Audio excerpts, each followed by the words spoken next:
Il n'a pas utilisé des mots cléments pour claquer la porte de la Fédération camerounaise de football, 5 mois seulement après sa nomination au poste de secrétaire général adjoint.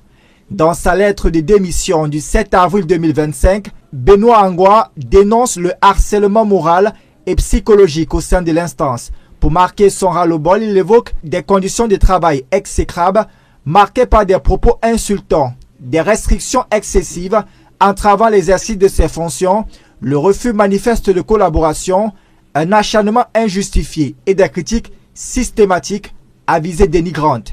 Comme lui, Joseph Fetu a également servi le même jour une lettre à la FECAFOOT marquant son retrait définitif de la scène footballistique camerounaise. Dans cette correspondance, le président de Diko FC de Banjul, pour sa part, s'insurge contre le non-versement au club de la subvention de l'État et des quotes-parts de sponsoring par la FECAFOOT, le trucage des matchs à travers les arbitres, ainsi que la mauvaise gestion de la fédération, entre autres. Cette décision entraîne également le retrait de son équipe, Diko FC de Banjul, du championnat Elitou.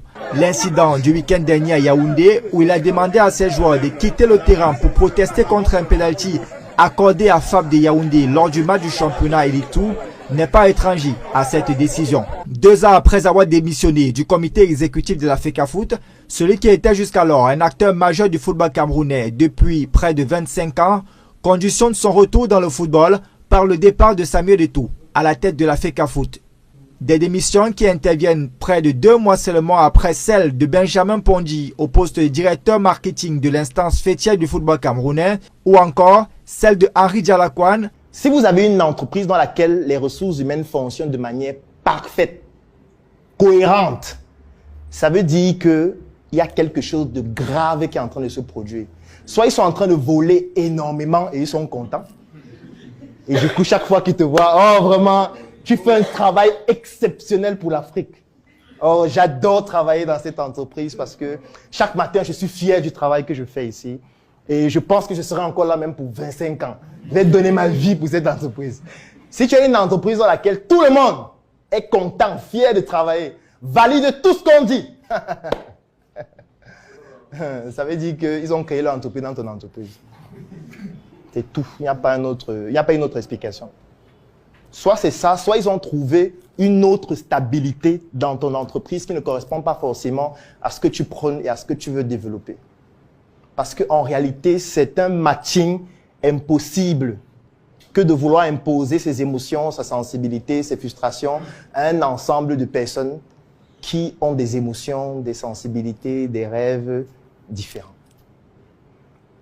Donc ça, c'est la première chose. Donc vous vous imaginez, quand vous créez une entreprise, vous créez déjà cette fracture. Quand vous créez une deuxième, ça se multiplie juste par 2. Quand vous créez une quatrième, une 5e, une 10e, une 20e, en fait, vous êtes en train de créer une prison dans laquelle vous allez entrer, fermer la porte et jeter la clé. C'est ce que vous êtes en train de créer en développant plusieurs business. Quand je dis une prison, ça veut dire quoi? Ça veut dire déjà qu'en termes d'énergie, ça va vous prendre beaucoup d'énergie. Et si ça vous prend beaucoup d'énergie, ça veut dire que vous êtes en train de vous suicider émotionnellement. Vous êtes en train de vous suicider en termes de don de soi. Et au fur et à mesure, vous n'allez pas tenir, que ce soit physiquement, que ce soit spirituellement, que ce soit psychologiquement, vous n'allez pas pouvoir tenir. Et j'aime toujours dire ça, dans une entreprise, les salariés, les collaborateurs et toutes les personnes qui gravitent autour sont toujours gagnantes. C'est vous le perdant. Qu'importe le cas de figure. Quand vous créez une entreprise, si elle fait faillite, celui que tu as recruté, il dépose souvent son dossier dans une autre entreprise. C'est tout. Donc, il n'a pas assez... Parfois, il a même déposé avant que ça ne fasse faillite. Parfois, il fait des entretiens pendant qu'il travaille avec toi. Ça veut dire que parfois, quand il vient en retard, c'est qu'il était à un entretien. Ou ce qu'on a proposé n'était pas très intéressant. C'est pour ça qu'il est venu le matin. Il te dit que non, il y avait les embouteillages, machin et tout, mais bon, ça va, je m'excuse. Mais en fait, en journée là, on lui a dit qu'on va lui envoyer un mail. Donc, il est attentif, il attend le mail. Quand il reçoit le mail, on dit non, ce n'est pas validé. Il supprime le mail, il dit oh, c'est pas possible. Je vais encore tenter ailleurs. Et toi, tu te dis que voilà une ressource sur laquelle je compte vraiment. Avec elle, on va construire des choses extraordinaires. Tu lui confies des travaux, mais ces travaux-là, en fait, c'est c'est comme des branches de son tronc qui est ailleurs.